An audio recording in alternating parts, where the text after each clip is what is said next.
Anyone who reads this is going on a journey.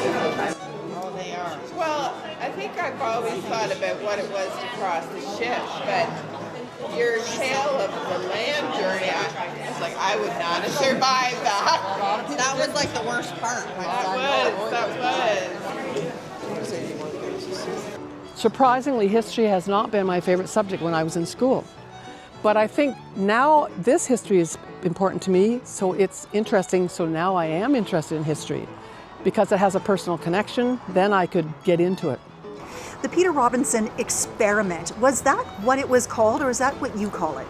It was called an experiment, and it also has been called a scheme. When I first started into researching and I saw that they called it an experiment, I was really surprised because I hadn't seen that before, but it was called an experiment. It's Patrick and Margaret Heffernan, and they settled in the Otonabee Township, not far from Douro actually, just south of the Douro line. Of all the people, 2,024 souls who made the trip, how did you center on these two? Well, Patrick and Margaret Heffernan are my great-great-grandparents.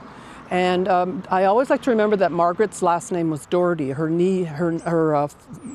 own name was, her family name was Doherty. So it's Doherty Heffernan, and it's the Heffernans. They're my great-great-grandparents, and I just felt a connection to the story right away.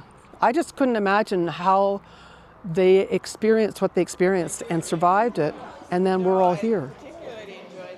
So I read the book, got it done in a day because I became so involved. We have 3 sets out of 4 grandparents that came on one of the 9 ships. And on my dad's side of the family, I was Mary O'Grady.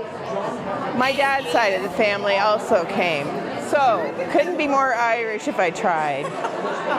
Enjoy the night. Thank you. It's wonderful to be here. In your research, did you find that it was more or less difficult for people depending on where they settled, or did everybody face very much the same kind of concerns? They all faced very much the same kind of concerns. The only difference might be the landscape of where your lot was determined, because in some places there was a lot of gravel and a lot of uneven property, and in other places there were lots of trees, too many trees. Most people had to deal with that. And then in other places, the land was probably a little more fertile and not as rocky or as up and down, let's say. My purpose of writing was to tell the story.